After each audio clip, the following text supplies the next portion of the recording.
Hey y'all, it's Perry. I wanted to stop in here at the top of the episode and address something that gets brought up a little bit later in the episode, and that unfortunately is what is now the past sobriety of one James Hetfield, the lead singer of Metallica.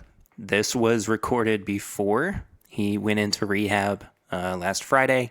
And so when we are talking about him, we are talking about him during the time when we were recording this, not within the days afterwards. We do wish James a good recovery. Addiction is nothing to joke about. And, that's all that can be said about that. It's a fun episode, though.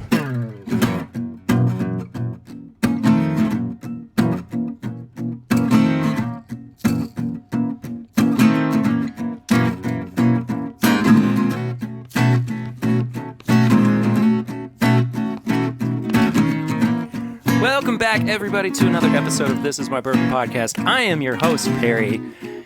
We're getting back to normal after the 2 weeks of festivals, the really well-named thing that I decided I was going to call Hometown Rising of Bourbon and Beyond. Thank you all so much for coming back after three very long episodes. Thank you to everybody who listened to the 2.5 hours that was Hometown Rising, and then the two-parter, hey man, very rude. And then the two-parter of the Bourbon and Beyond recap podcast. There's no way anybody would have gone, hey, I see 3 hours of a podcast and want to listen to all of it. So I appreciate everybody who allowed me to do that and broke it up and everything and, enjoyed that. So, like I said, we're getting back to normal. And Papa Ritter's back. Hello, everybody. hello. Papa Ritter's back. How is everyone? Barry, you doing okay? I'm good. I'm tired. Yeah. My back still kind of hurts. We're recording this a couple of days after Bourbon and Beyond, where I did something to my back, and I don't know what happened, but I'm feeling fine, my friend. You're looking good. You're looking you know darn what? good, buddy. I feel good. Yeah, I feel like I've trimmed down a little bit. you have. Well, we're back at the old homestead here, the Ritter Manor. We are indeed, as we start off every episode where it's not a festival deal. We do Flying Blind, and in this case, Papa Ritter blinded me on something. Yeah, it's a little something I think you'll like. It's kind of ties in with, well, I'm not going to say. All right. I really like that nose, I'll say that much.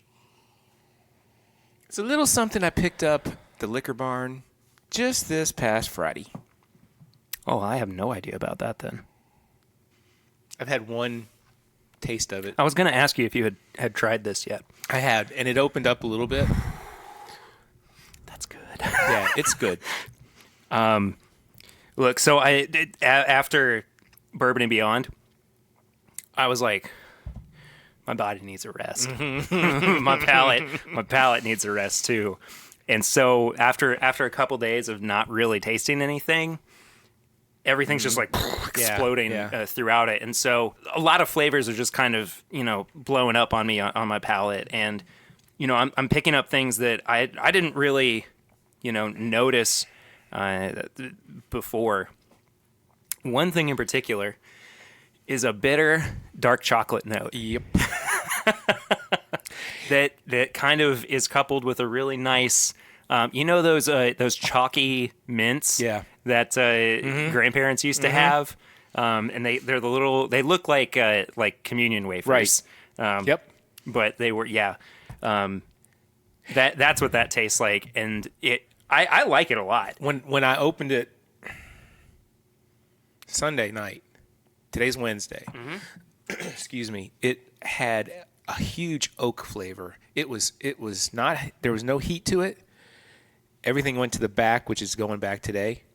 But it had this huge oaky flavor, and I'm glad I've got something that you don't know what it is, and I don't think you've tried it. I would venture that it's either a high rye bourbon or it's a rye whiskey. I'm not looking at you yet so that I don't get any clues. But it seems to have a lot more rye characteristics to it. I would venture to say it's probably, I think it's above 100 proof. Okay. And I'd say it's probably 6 to 8 years old. Okay. I haven't studied the bottle that well yet, Okay, fair enough. but it's below 100 proof. No freaking way, really? Yep. It's Huh. 93. Is it a Blanton's? Nope. You want to see it? Yeah. I don't know I don't really know of any 93 proofers. It's Old Forester Oh my 1910. gosh, yeah. I just had this recently. I thought you might have. I just had it on Saturday. And I almost blew it and saying, this kind of ties into what you probably have had over the weekend. It's old fine whiskey. It's good stuff. Yeah, so It's drinkable. It's funny, like everybody says that this is like an oak bomb right when you first try it. Yeah. And I mean it is a double-barreled product, if I remember correctly. I think it is. Yeah, I think it is. I mean, this is kind of looking without doing too much research. Emulates the process that Owsley Brown used to create his private stock. He batched barrels of mature Old Forester and rebarreled it in heavily charred casks. So yeah, it's there you go. double barreled rather. I don't know what the mash bill is on this. I don't know if it's high rye. I don't either. I will say too that I'm not getting a lot of. So I normally get like a banana note on Brown-Forman products and Old Forester, and I'm not picking it up on this. But Do you like? I do like. I like it a lot better than the first time I had it, and the same goes for when I had it on Saturday at Old Forester. Right. I think it was pretty reasonable. I think I can't remember. It's if about it, $50. I think it was that, and I think it was at the checkout counter. Oh, like behind the. Well, Like on the thing? On the thing. Oh, okay. Well, fair enough. It's good, man. It's pretty good. I like that quite a bit. Which is Well, I'll tell you what I was gonna do. okay. What were you gonna do? I was gonna break out the old Fitzgerald From A&N? from A&M. Oh, jeez. If you want to wreck our palates from the get-go, that would be... Some nights I have a sip of it. has it gotten any better? It's okay. There's like this huge sugar rush that you get. Interesting. I mean, it's really weird. Yeah. It tastes what? Nothing. It tastes like sugar. Lips like sugar. It's a good song. Thank you. Anyway, hey, that was a pretty fun little flying blind. We Thanks. haven't really done enough Old Forester products on the show, so Well, maybe we'll have to do I that haven't soon. had much lately because their bottled and bond was so good. Everybody knows how much I love bottled and bonds anyway. But we had Statesman that we thought was okay. Yeah, No. but there was something else that we really liked. Well, the Prohibition style. The Prohibition style, which I haven't had. You had it. You've had it? I've had it with you. Oh, you just haven't haven't purchased bought a it. bottle. Yeah. But I was going to say, you've had it at Suggins. I bought You bought them. I bought them out. You bought them out on that one. I was the only one drinking it, and they were giving it to me at well cost. Really? Yeah. Jeez. By the way, Suggins is a local restaurant here in Lexington, Kentucky. It's that AP Suggins. It's on Our, Romney Road. Our family frequents it quite often. Yes, it's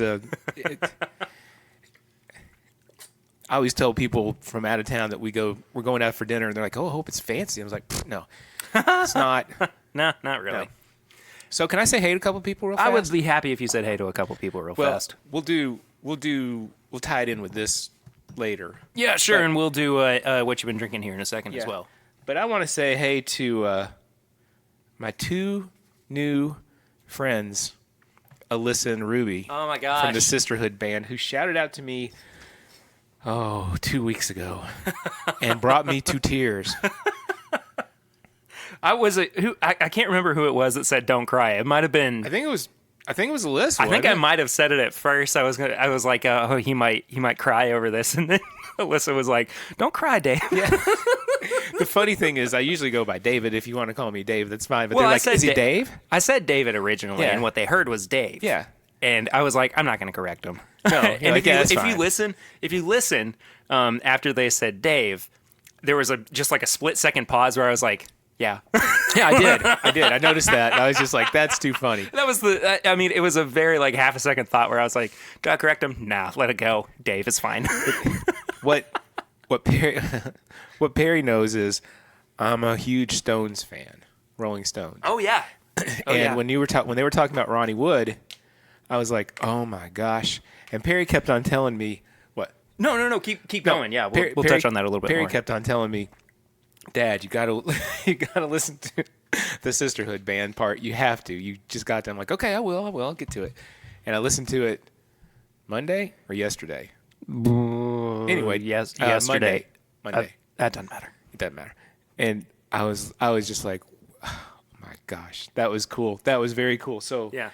Listen, Ruby, cheers The to you Sisterhood guys. I band. hope to meet you all someday. Oh, dude. They're wonderful, wonderful people. Yeah, and they sound like it. You know, one of the things that I was kind of thinking about as you were talking about that was just the, not callousness, because callous is kind of a negative term, but it's just their everyday life that Ron Wood shows up at Rod Stewart's house, or that Stevie Nicks is giving you advice on how to write your next song.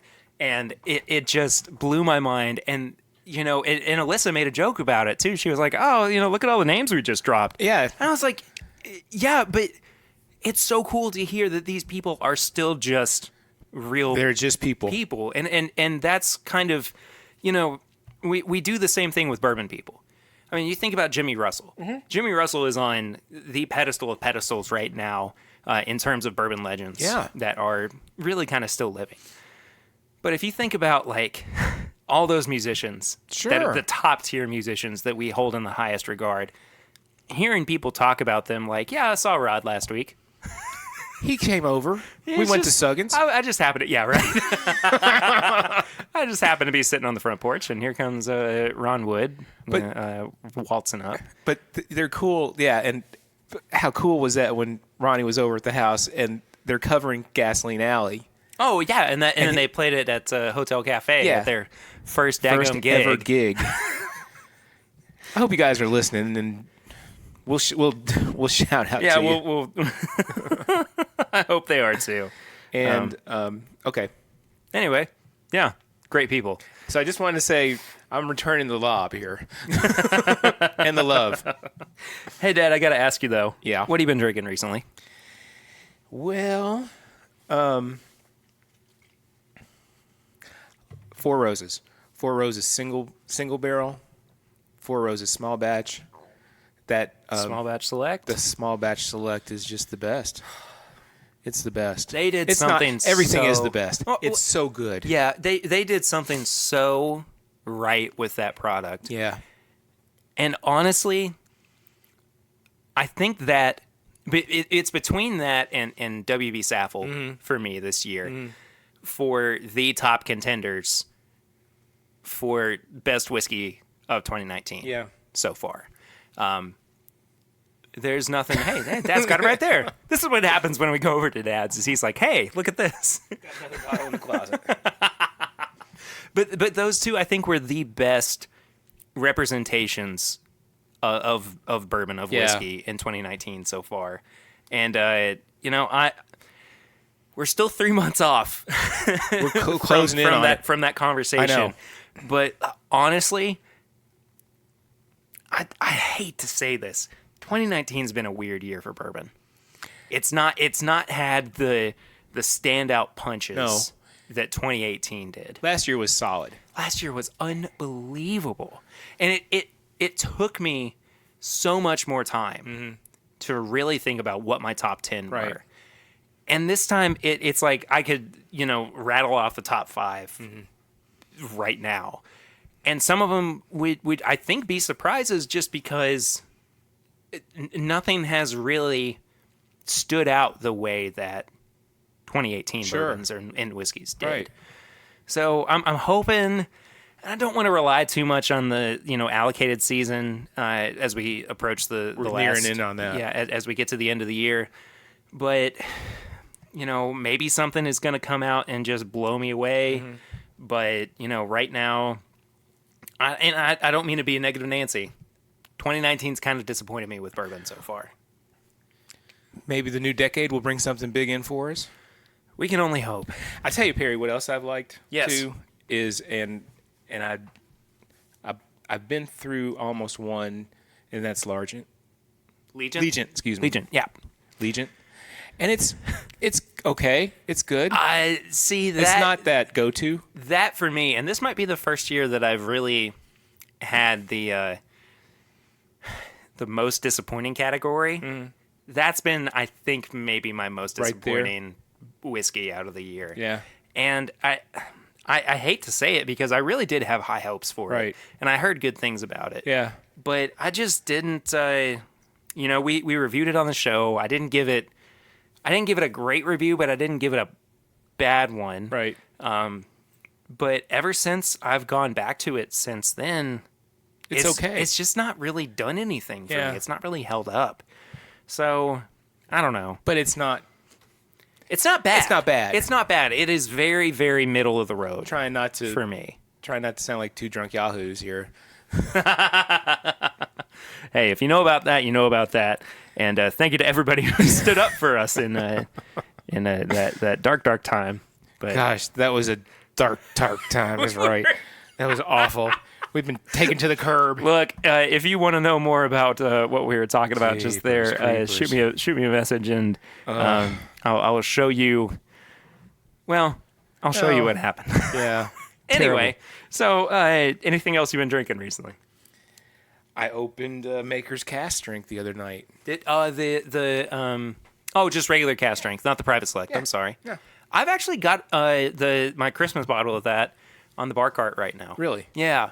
Yeah. The one I gave you and Dane? This past Christmas. Right. Yeah. I finished the 2017 one a few months back. Yeah. And so I opened the 2018 one.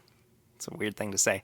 But I opened that, and probably like a month ago, I brought it downstairs just to have it. Just to have out. And I kind of have left it there, and it's been sitting on the bar cart ever since. It's there. And yeah, it absolutely is. And if I'm feeling like a little bit of a higher proofer during the evening, I'll go for that because it's not upper echelon. Sure. Proof. It's a 110-ish. But it doesn't taste like 110 Ooh, proof. it does not. But I haven't opened the Maker's Keeneland bottle yet. Yeah, what's up with that? Why haven't you opened it I yet? don't know. I don't get that, man. Because it's signed? I have come to... I'm going to break the seal on it. I know. I've come to the conclusion that even a signed bottle is meant to be opened eventually. Okay. I know. We've had this discussion too. Yeah. And there's going to be, whether it's by us, it's going to be opened or at by some somebody point. else. Yeah. I don't have any problem at this point with signed bottles being opened. Sure. Now don't get me wrong. Easy.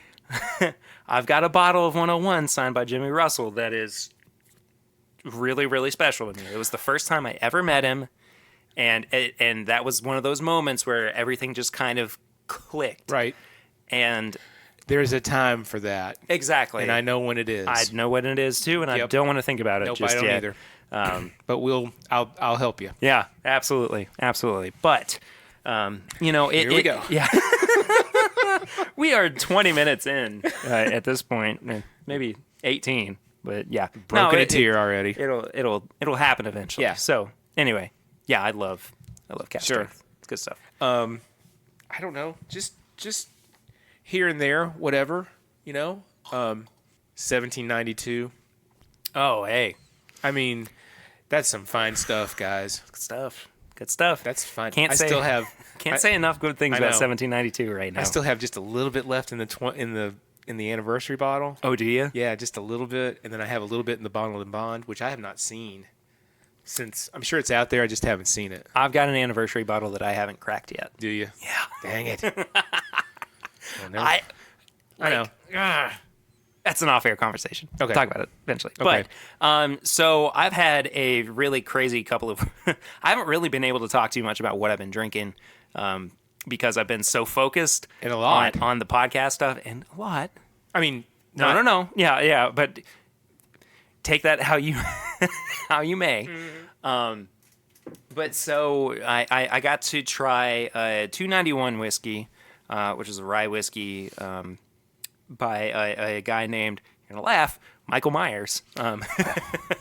You heard him on the show. I'm not worthy. He was on the podcast for Hometown Rising. He was a 9/11 survivor.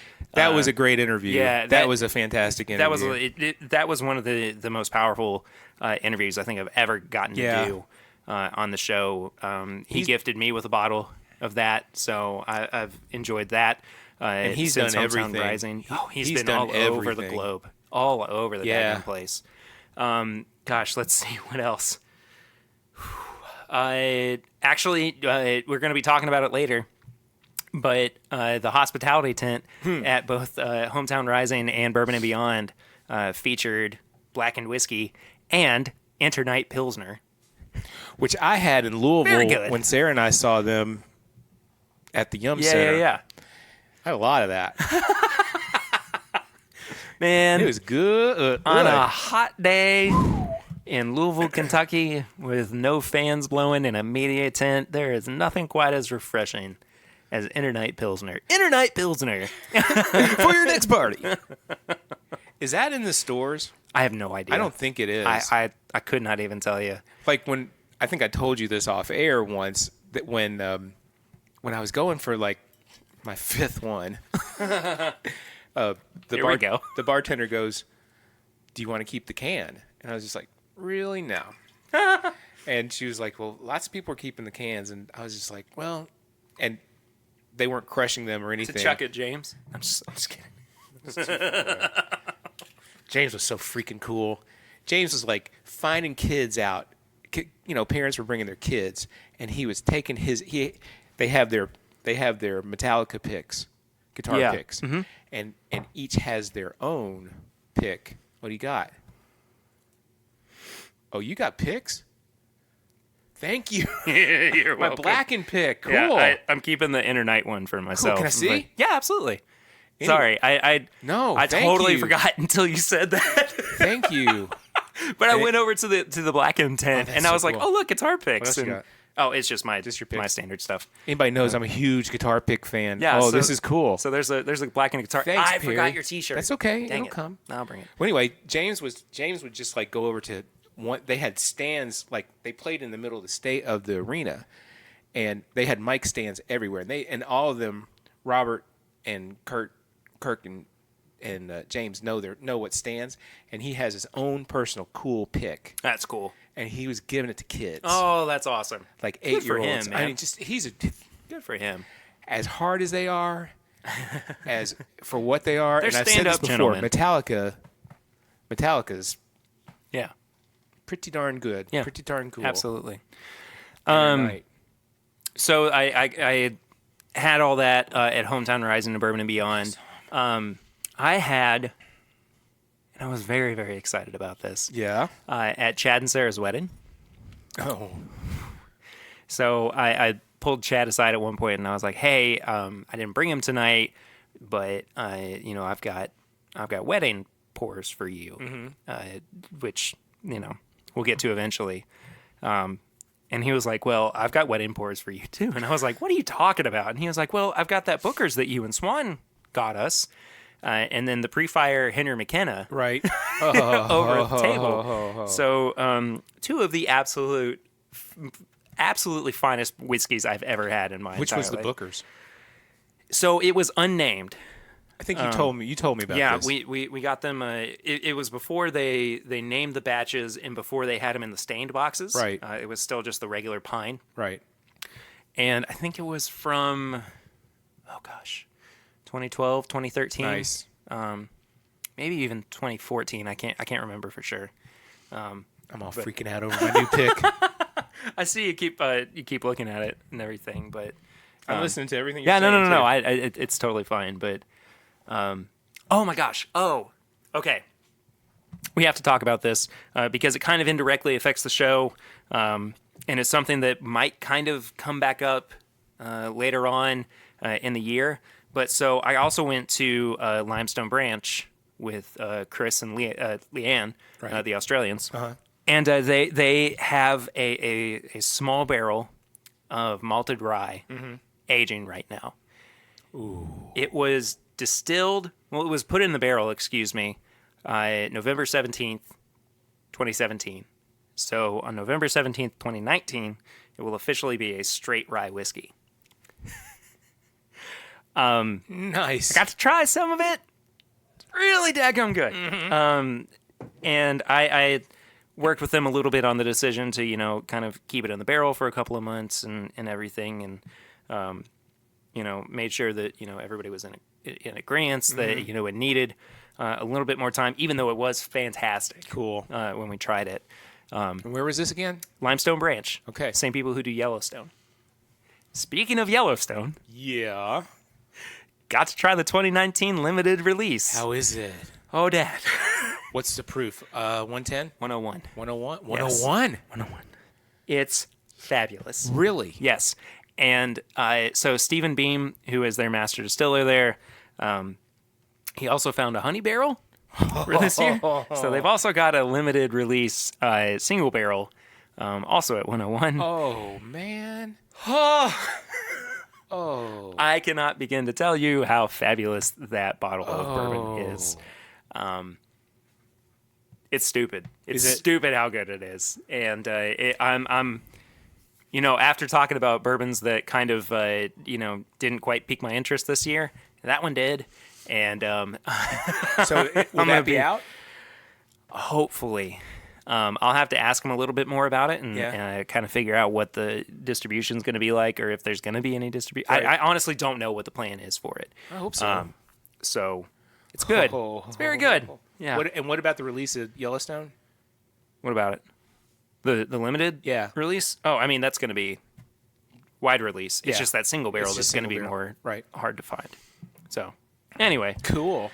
That's what we've been drinking recently. Dad, as I was thinking about Blackened, which we will be doing kind of a side-by-side comparison. I'm not entirely sure if we're going to be doing a review of these Let's not. later on. Yeah, that's fine. Let's not. But, Let's just taste. Yeah, I like that because better. we've got a couple different batches. I want to talk about a little bit of the history of it as well. Well, first off, can I Yeah, go for it. jump in here? We recorded 2 weeks ago, Yeah, we did. and we had some technical difficulties. But it worked out good that we had the technical difficulties, because now we've got two got batches. two batches, and we hold can up side by can side. try them. Yeah. So And look, very rarely do technical difficulties happen with me. rarely. Sometimes it's because I forget to hit the button when watched we it record, and that happened. So twice now that's happened in the history of this. Two My Bourbon times, podcast. and this is my Bourbon And, podcast. maybe by the third time I will learn.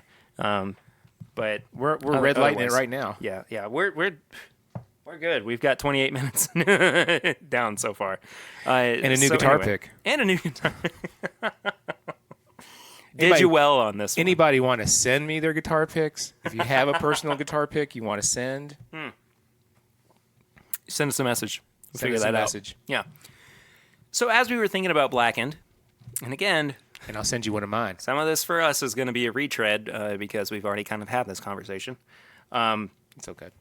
But I was thinking about bourbons and really whiskeys that kind of appeal to the masses. And what that means, why there's Dad almost had a spit take, I'm not sure why. But why there is kind of that niche market for people to purchase whiskey that they might not have done in the first place. And I figured one of the best places to start with this was old Jim Beam White Label. Because Sure. it is, look, so many people, when they think bourbon, they think Jim Beam. Because it is the top-selling bourbon in the world. You know? And so that And in and it's of not itself... bad. No, it's not bad by any means. But I think that in and of itself is kind of an indirect way of appealing to the masses. You know, it's just that the thought that, well, if everybody likes it, Sure. I'm probably going to like it too. If everybody jumps off a bridge, I'll jump off a bridge with them, but only after a glass of bourbon. but it's a good place to go to. It's 4 years old. It is 80 proof. So, and I actually poured a little bit for us as we were talking. chatting. It does taste younger. It does have more corny flavors to it, or some of the younger flavors. But I would argue that there's still a lot good to it. There's a lot more good to it, rather, than there is bad. Yeah. You know? It's super drinkable. It's an everyday drink. It's not... I wouldn't say that it necessarily is going to stand up in cocktails. I'm not saying for me. I'm saying that it can be for... Yeah, sure. Anybody. Yeah, absolutely. If that's what if that's what you prefer, it's an everyday drink. Mm-hmm. Well, one thing I did a little research today. Yes, you did. And you asked me before we did this, should I do some research? And after the first time of doing this, I think it was probably best that we didn't wind up with that episode being recorded. Me too. Because we were kind of like flailing a little bit. Yeah. And so it was nice to kind of have a moment to step back and go, what can we do to do differently? And Dad said, well, we'll do some research. My research was... Dad did more research than I did, by the way. So. I locked the door of my office. And I just... David! What? David! I'm busy, woman. Anyway, That's his mother. What I did was... It's his grandmother. What I did was I looked up musicians and spirits. Yeah. And wanting to find how... we're taking Blackened. Mm-hmm. Which is produced for the masses of what I really consider... They did it for Metallica fans. In a way. Because you're going to interject on something. Probably, yeah. But I see where you're going with that. But that to me is... the masses part of appealing to the masses. Right. You know, you're reaching an audience that you might not have previously. Sure. And, you know, I had just real quick, I had the opportunity, of course, to talk with Fred, not just about Blackened, but about the whiskey that's coming out from Korn as well. Korn with a K. Korn and Slipknot. Slipknot, yes. Yeah. Thank you. It was actually Slipknot that we were talking Which about. I couldn't find. Korn has something coming out too? Nope, I was wrong. It was Okay, actually it's Slipknot. Slipknot. I just misspoke. Which I'm really interested to find that Right. when it comes out. So the kind of the idea behind it is that these people who are interested in drinking whiskey and also interested... It's that Venn diagram of where the whiskey drinkers and the Slipknot fans align. Right. In the middle, it's Jack Daniels. Right. Yeah. And that's so funny. they're looking for something that's Jack Daniels like. And that's funny because as I was doing research and I didn't write this down, Motorhead, who of course Lemmy's been gone for a couple of years, mm-hmm. they have collaborated with Jack Daniels. Oh, I didn't know that. And so they have something produced out there, which I was like, that's weird and not surprising all at once. Weird because of there's no more Motorhead. Yeah, right. And I'm sure this is going to bore some people. No, I think it's actually going to be a pretty interesting conversation because, you know, there's something to be said about, and we always kind of talk about this, what does it take to reach new whiskey drinkers or new bourbon drinkers? And I think that this is a good way of doing that. Sure. And what I was going to say was, too, so Perry and Dave, open Blackened. Well, Ian, shout out. Hi, Ian. Is not a Metallica fan, but he is a bourbon fan. And if we like this, perhaps he'll go and get it. And that's how I feel about the people that I wrote, the celebrities that I wrote down. Mm-hmm. So talk about some of the celebrities that you wrote down, some of the ones that you did research on. And when we first talked about this, there was one in particular that came to mind. Dave. For the both of us. Dave Matthews. Dave Matthews, right away. Dave makes Dreaming Tree wine, which I've had their Cabernet, and it's excellent, except it makes me break out in a rash. Really? Yep. Yeah. I did not know Yeah. that. Had it one night with Mom, and I was just like, God dang it. I'm turning freaking... I'm rashy. I'm red here. I'm rashy. I'm rashy. And so I haven't bought a bottle of it in a long time, and I probably will not. But that's not because it's not good. It's very good. I think if I remember correctly, the Chardonnay is quite good. And I'm not a white wine drinker. Yeah, I think they just came out with a rosé Did they? recently too. That's supposed to be pretty good as Can well. hear my paper. Right. Yes. But the second Dad went old school. But the second person that came to mind, and I happen to have it, he sold this. He sold his company, and he's making other tequila. Oh, It's Sammy Hagar. oh, never mind. It's Never Cabo mind. Wabo. Just thinking of something. Oh, God. This is, my best friend Don Sebastian gave this to me for a birthday present. You said this is a tequila brand? It's a tequila. Really? Yeah, buddy. It's smooth. I've never had this before. Oh, Dad, I'm not so sure about that smell right there. let me smell it. Kind of smells like it might have turned a little Oh, bit. shoot. Sarah will be over later. Hey, Sarah, try this. We opened it. Sarah and I opened it. Oh, really? Wasn't Yeah. that bad when you opened it? We were pretty drunk when we opened it. Yeah, well, that happens. But Sammy Hagar makes plenty of tequilas. Sammy does. I'm just looking at my. Well, curious, did My you list, go? yes. Did you just go with musicians or did you go with celebrities? Well, I added one celebrity, Okay, because I and you know who I bet you know without looking. He's from Texas. look, Dad. All right. Oh, Long Branch. Yeah. That's a great one that I didn't even think about. Yeah. And you know, we'll talk a little bit more about that Okay. here in a little bit. But I guess musician wise, right now. Yeah. So Sammy Hagar has a bunch of tequila. Yeah, he does not have the Cabo Wabo. I'm pretty sure if I'm wrong, please correct me on that, somebody.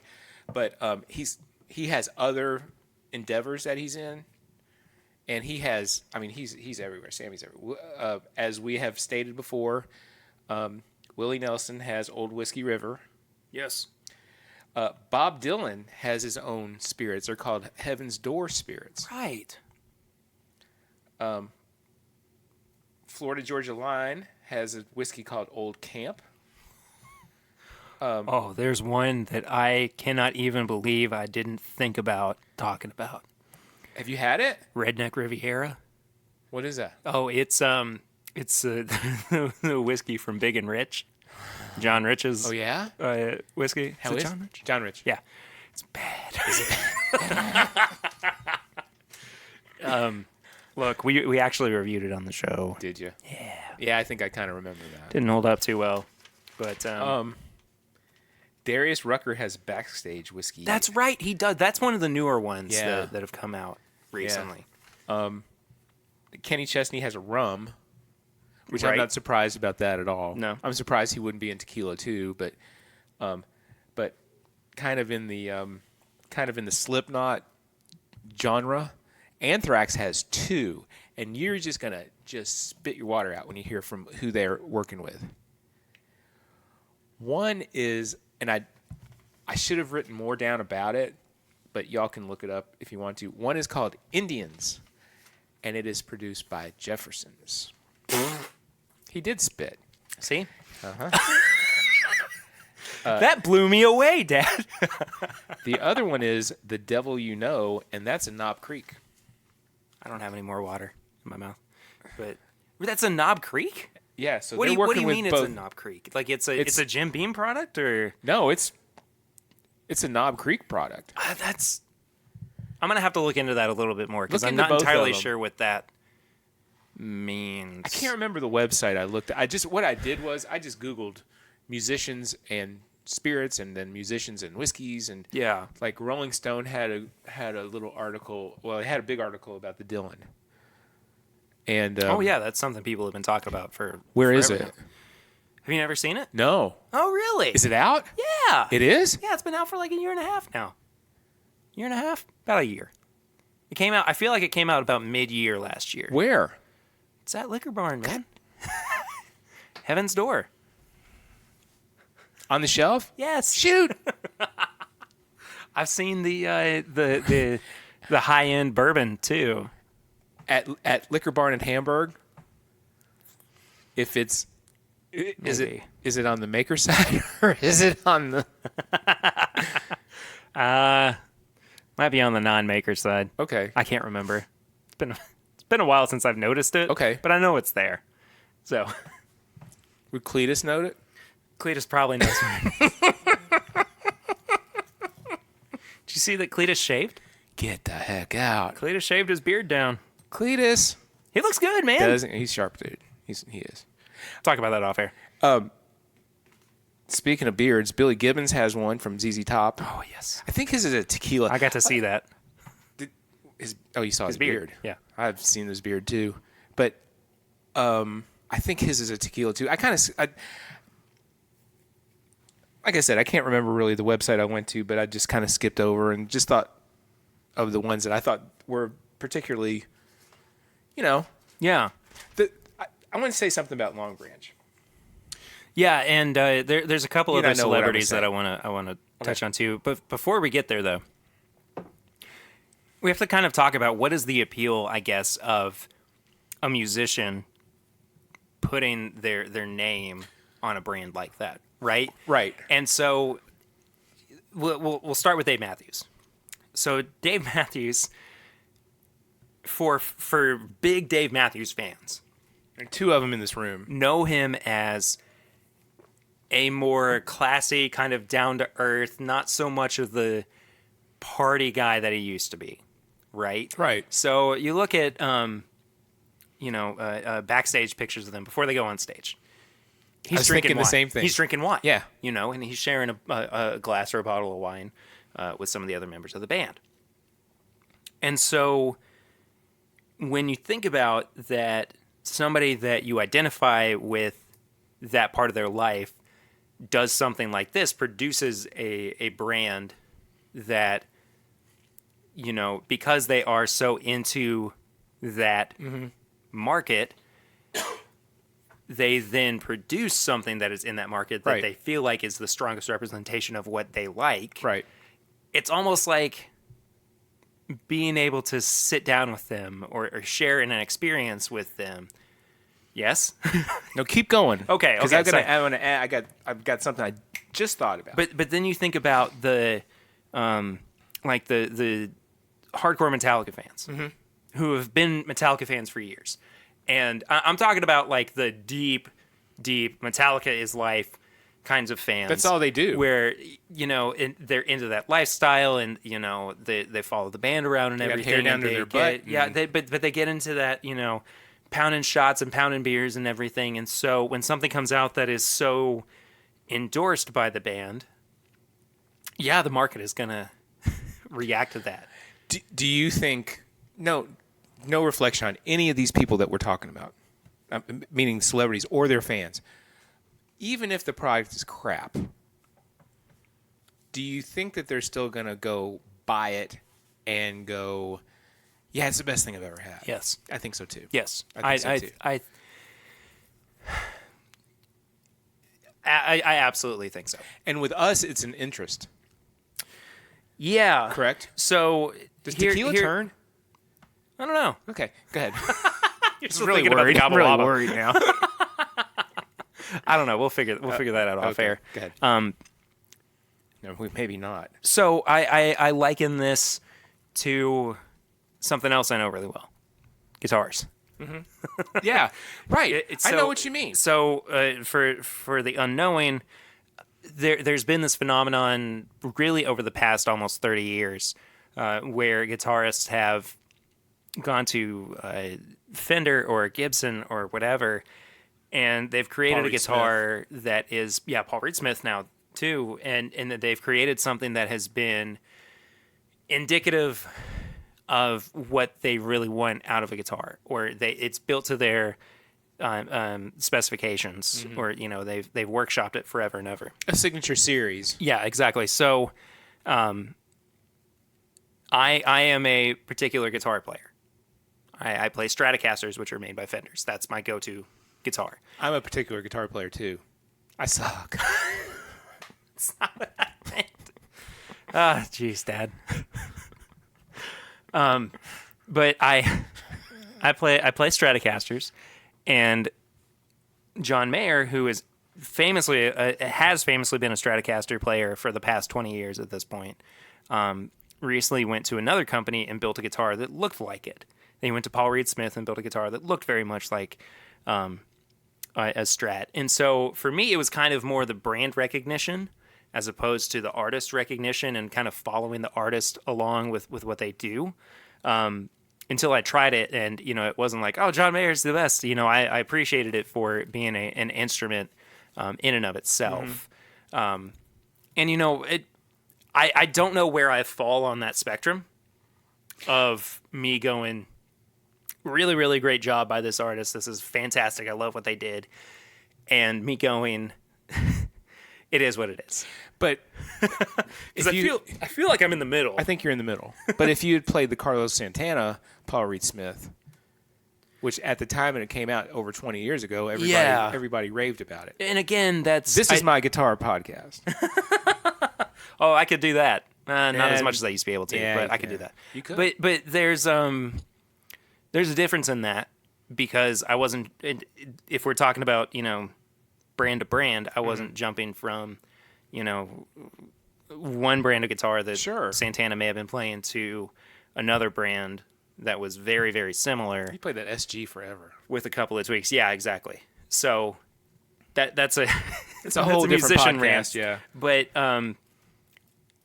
I think that what we kind of are getting at is the superfan status, right? And how do you identify with a musician's life on and off the stage? Sure. You don't. Well, for one thing, what we know about Blackened is that we know that James Hetfield is not drinking this. Yes. Because he's sober. Yes. And good for him. Proud of him. Don't even know if the other guys are drinking it because they are. Yeah. Okay. So that's good. I know they're drinking their beer. Yeah. So for those of y'all who have not heard part 2 of Bourbon and Beyond just yet, I did get to sit down with Rob Dietrich, who is the new master distiller after Dave Pickerel passed away, R.I.P. Yeah, R.I.P.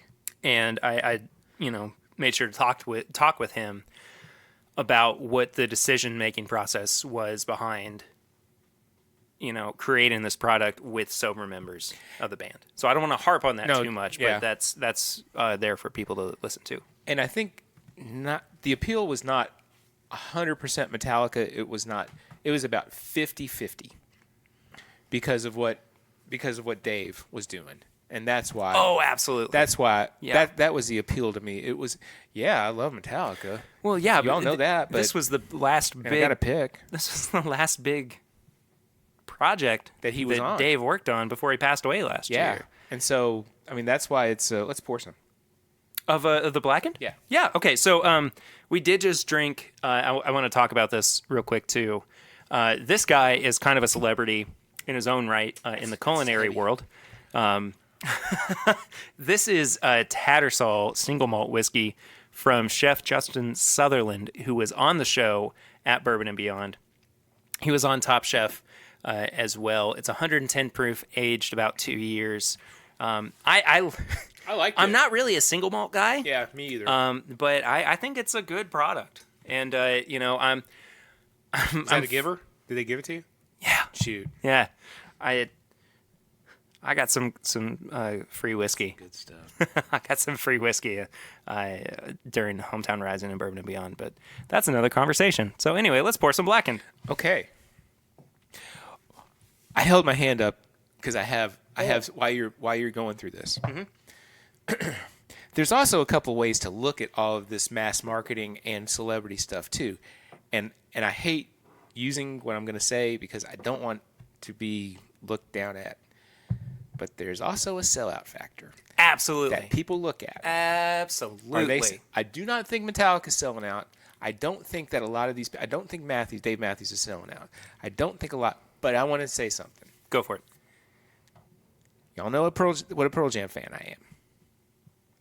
Eddie Vedder drinks wine nonstop on stage. Nonstop. You didn't know that? I did not You know didn't. that. He Really? It's a big deal. It's a big deal. During Crazy Mary, he has when they played it both times in Chicago, I saw him play it. He brings out one of those big magnums, or they do, or the roadies bring it out, and they bring cups out for everybody, because there's a line about drinking. Anyway, why wouldn't Metallica, or excuse me, why wouldn't Pearl Jam or Eddie put out wine? And I think that he looks at it as a sellout factor.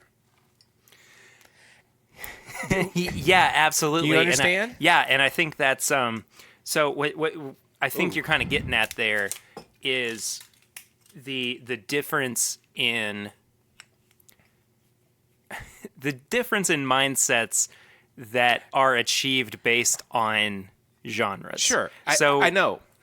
So I know. I mean, grunge was all about being true to yourself and sticking it to the man and not wanting to be a sellout.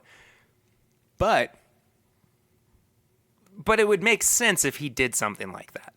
But I've got 2 huge box sets. That's a good point.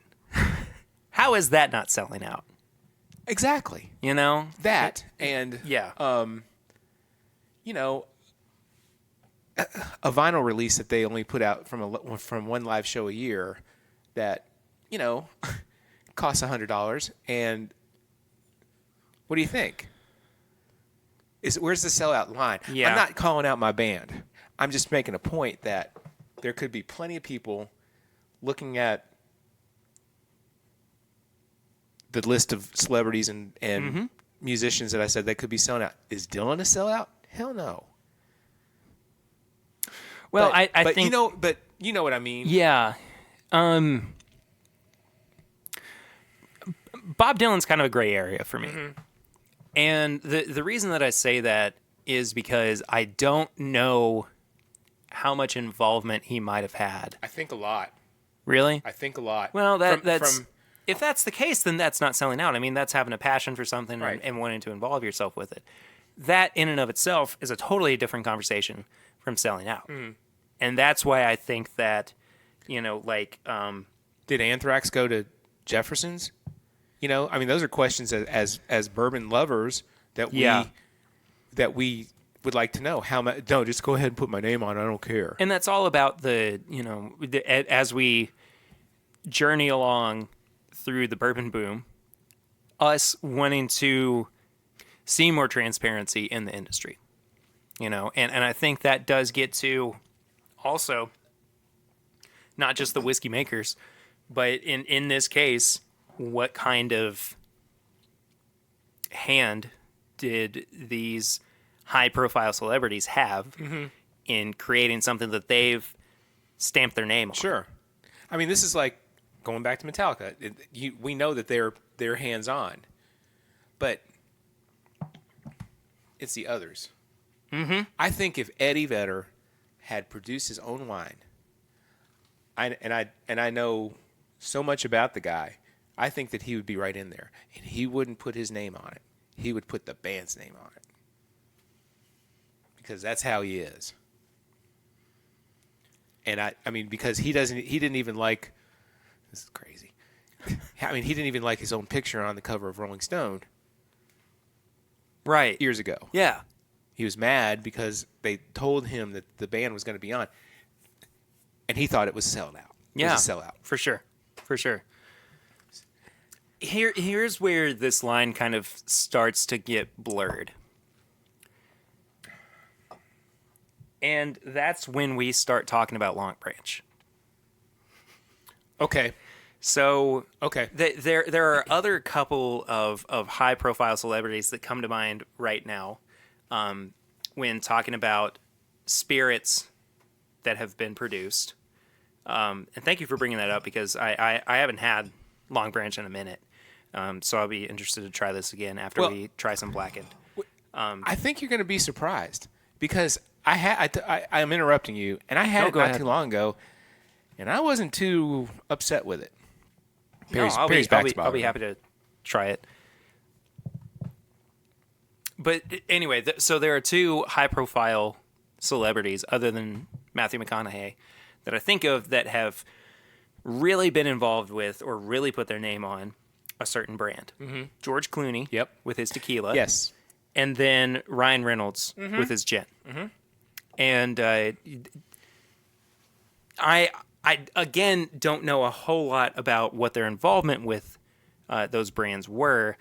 You know, George Clooney has since sold, I think, the majority of his shares in that company. But Matthew McConaughey still kind of remains a major face of Long Branch, and kind of in turn a little bit of Wild Turkey. Yes. And it wasn't. I think it was over the summer that he was on Fallon, on the Tonight Show. Yes. And they brought some out. Uh-huh. And I don't think that no knock on Jimmy Fallon because I'm crazy about him. I don't think he's a huge bourbon drinker. I don't think he is I think either. he's like, wow, this is the greatest stuff I've ever had. Now, it's not the greatest stuff I've ever had. But I had a taste of it after I can't remember what I had, and I thought it wasn't all that bad. Well, before we move on to it, let's talk about Blackened. Okay. So you have Batch 98. Yep. We're drinking out of Glencairn's, by the way. Yes. So I'm going to be honest with you. I don't think there's any reason for us to drink Batch 93. I think you're fine. I agree. And it's not because Batch 98 is bad. It's not. I enjoy it. I really do. I think it's a little corny, but I think that It's got some fruit to it. It absolutely does, and I think that it has something to be said about it that is 100% unique from everything else on the market. But Batch 98 is really no different from Batch 93 for me, which is the bottle that I brought over. So I just don't really see any point in doing a side-by-side. No.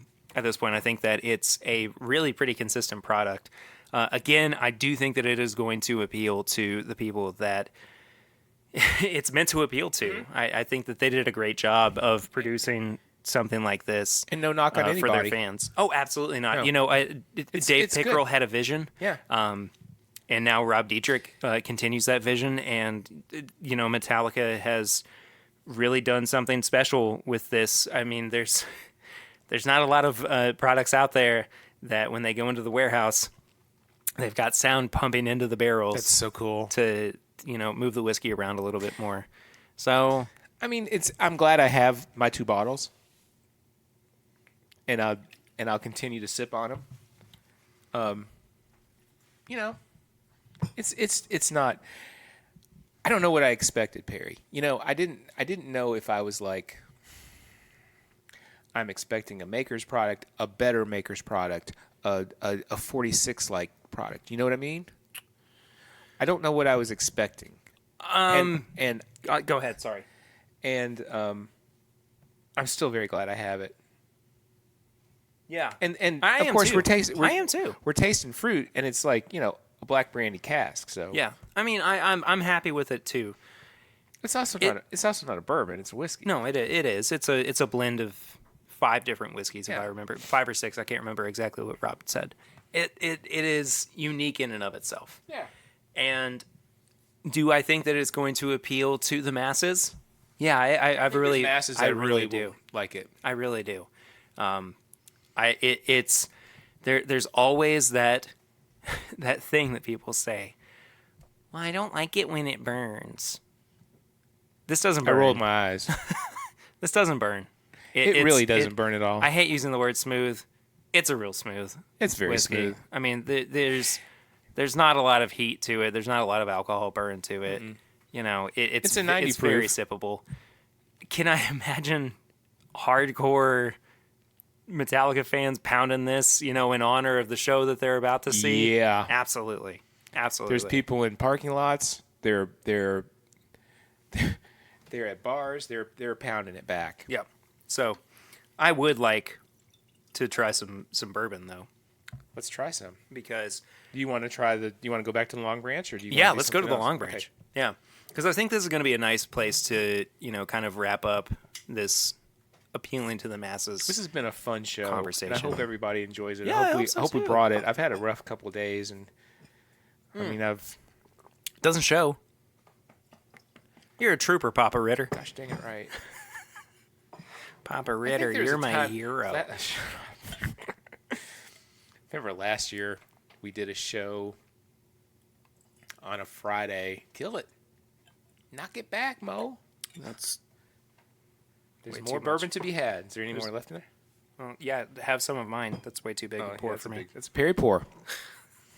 But I had to be in Paris, Kentucky at like 7:30 or something like that on a Friday, and we had a show. We recorded a show. I had no coffee, and it was something like ridiculous at my mom's house. And I was there, and people came in for like 5 minutes, and I was just like, I need a nap. And but I remember during the show, it was a show in August of last year, and I can't remember what we reviewed, and I sounded tired. I think I remember that. So now we're drinking the Long Branch in the Glencairns.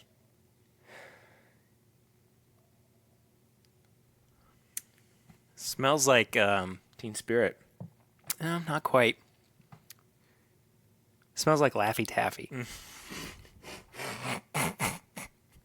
What did I say? Laffy Taffy. Yeah, like the candy. I know what it is. Look, Let's be honest. I don't want to get too negative, but I do want to be honest. If we're talking about appealing to the masses, I think this makes sense. I think this is going to drive sales because Agreed. it has the name of Matthew McConaughey on it. Yeah. But for bourbon drinkers, I think this misses the mark. I think this misses the mark. Wild Turkey makes better bourbon than this. Wild Turkey makes so much better bourbon than this. So I mean, that's not being rude. That's just the fact. It's good. It's not fantastic, great, but Wild Turkey makes better stuff than this. The nose has a weird, It does. like perfume note to it. Not perfume. It's actually cologne. It's Matthew McConaughey's cologne. Hey, but they talk about the oak and Texas mesquite charcoal Where's that filtering but I don't taste taste it. or smell it anywhere. And it's not like we haven't killed our palates with anything high proof. No. I mean, everything has been Right on target. 90 to 110 proof. I mean, that's nothing. Yeah. I mean, it shouldn't be. We shouldn't be fighting for that many flavors. I mean, granted, yes, this is a little bit lower at 86, but man, I just this is the one that doesn't hold up for me. This is the one that really did miss the mark if we're talking about trying to appeal to a broader group of people. Did I get this or did you get this for me? I think I got this. You got this. What did you get? What's the Rare breed. rare breed? Yeah. We can kind of drink down on this a little bit, but apparently, it's either a 1-to-1 or a 2-to-1 of a rare breed to Long Branch. It's not that bad. Okay. Okay. So we'll get there in a minute. I'm kind of glad to see the end of this bottle. I don't blame you. Yeah. I've got one sitting in the back of my cabinet that, maybe if I'm feeling something low proof or, not a really complex sipper I would reach for, but it's at the back of my cabinet for a reason. I tell you what I did have, and then going back to the earlier in the show. Yeah. I had a bottle of the Evan Williams single barrel Good stuff. from 2010. Oh, man, really? Yeah. I found it at the Express, Liquor Barn Express here on High Street. And that didn't last long. I feel like I saw one from 08 or 09 recently. Really? Like a Rite Aid or something. I love that stuff. Yeah. But what's the new Evan Williams out? I've seen ads for it. It's a black label. Like it's popped up on my Instagram, which I'll tell you what you Instagram later. you're not talking about 1783, are you? 1783. So that's not new. That's been around for a while. Okay, well, I didn't know. But that is one of the best Evan Williams products Is it? out there. $17.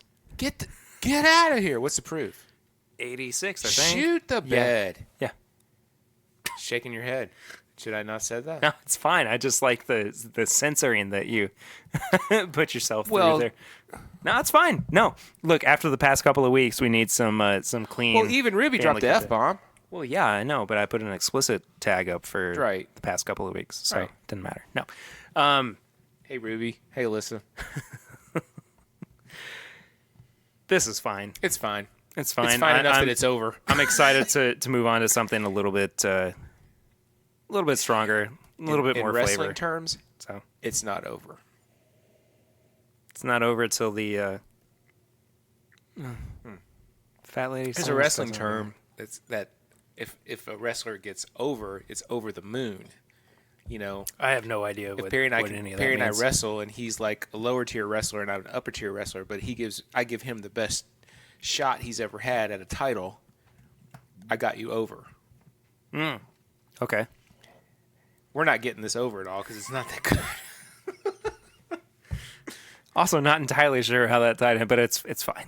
It'll tie in later when I sign out. Overall thoughts on whiskeys that appeal to the masses? Be careful.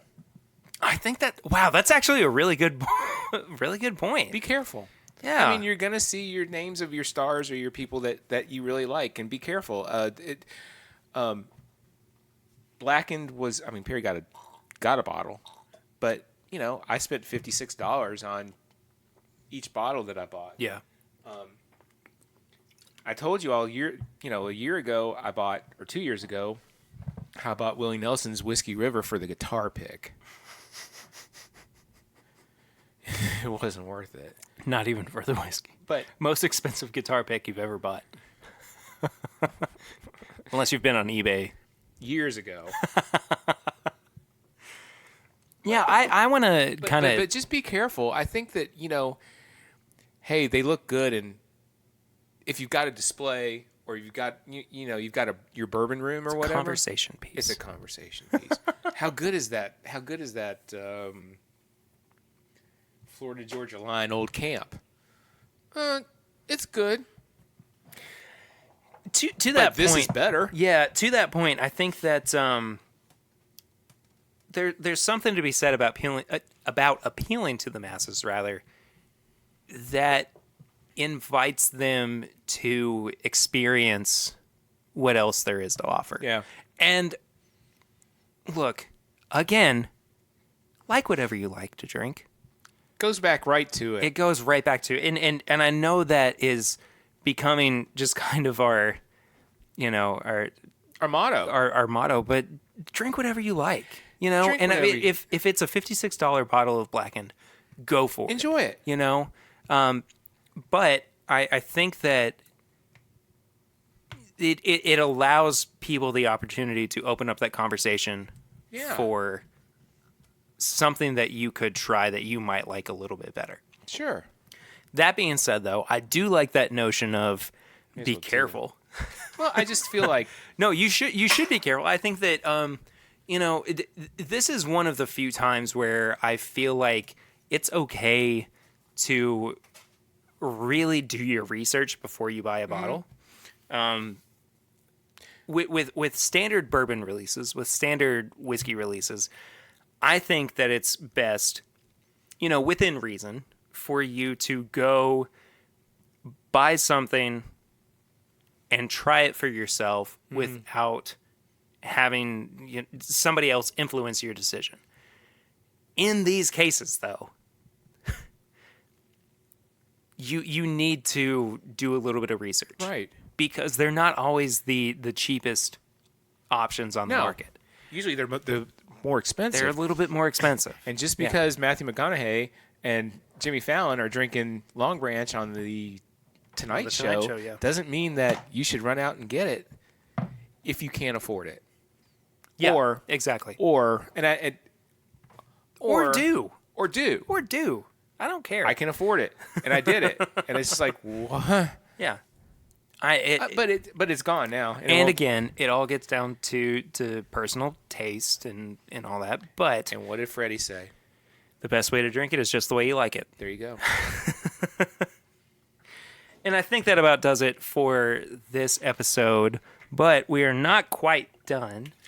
We do still have tips and bits where we recommend things that we have been enjoying recently. It doesn't have to be bourbon related, but Dad, what are your tips and bits this week? I have to say hey to my RIP class that I missed tonight, and I missed 2 weeks ago because of technical difficulties.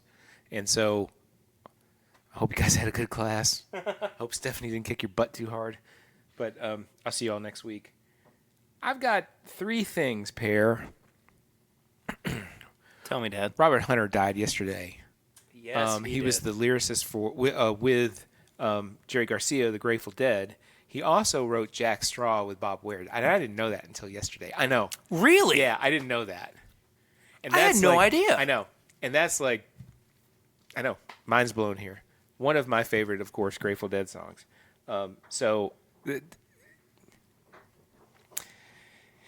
trying to find a Grateful Dead show off the top of my head. Well, there's always anything from 72, anything from 78.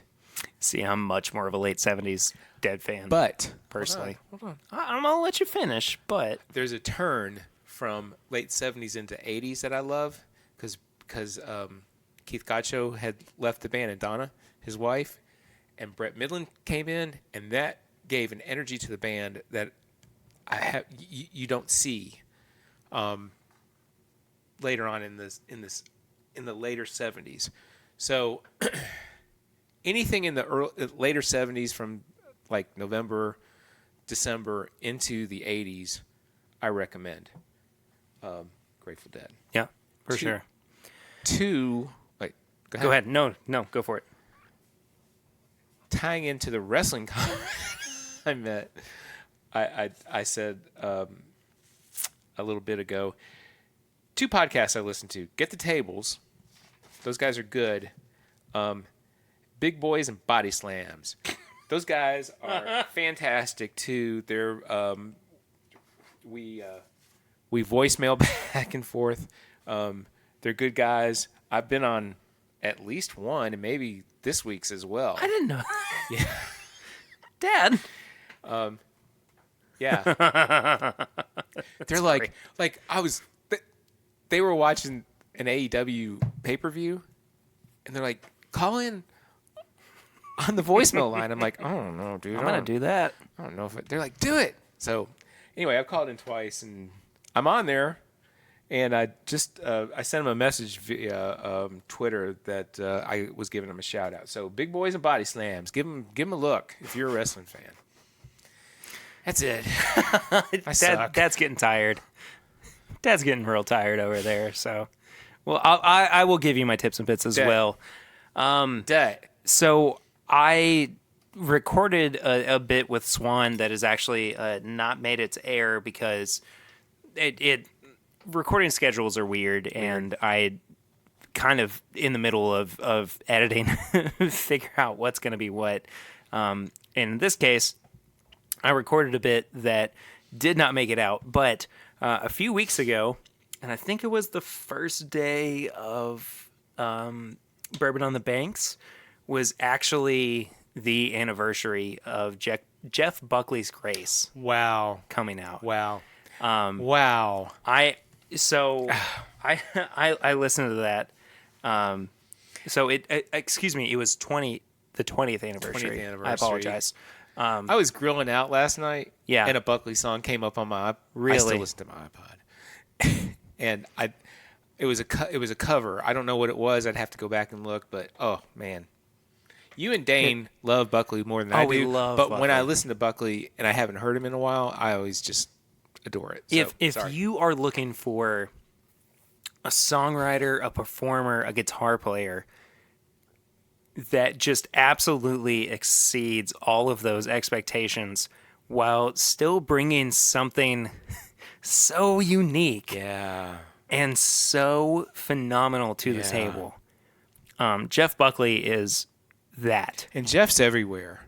He is, and it amazes me that people will hear his cover of Hallelujah Yeah. and have no idea who he is. But that has become The standard. the standard for Hallelujah over the past 20 years. Yeah. And people just don't realize it. But And not Leonard Cohen, dang it, man. the original. Yeah, absolutely. I mean, there's something weird to be said about a cover of a cover, but my goodness, if that's not the definitive version of that song. Wow.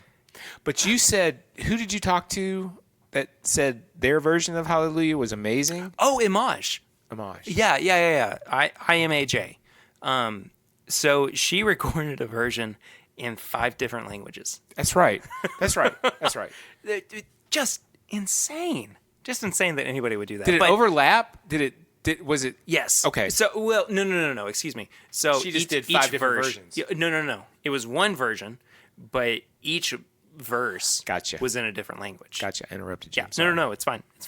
But so Jeff Buckley, Wow. man, Buckley, I can't recommend Grace enough. Again, 20 years since that album came out. So we're looking at 20 years of his death soon, right?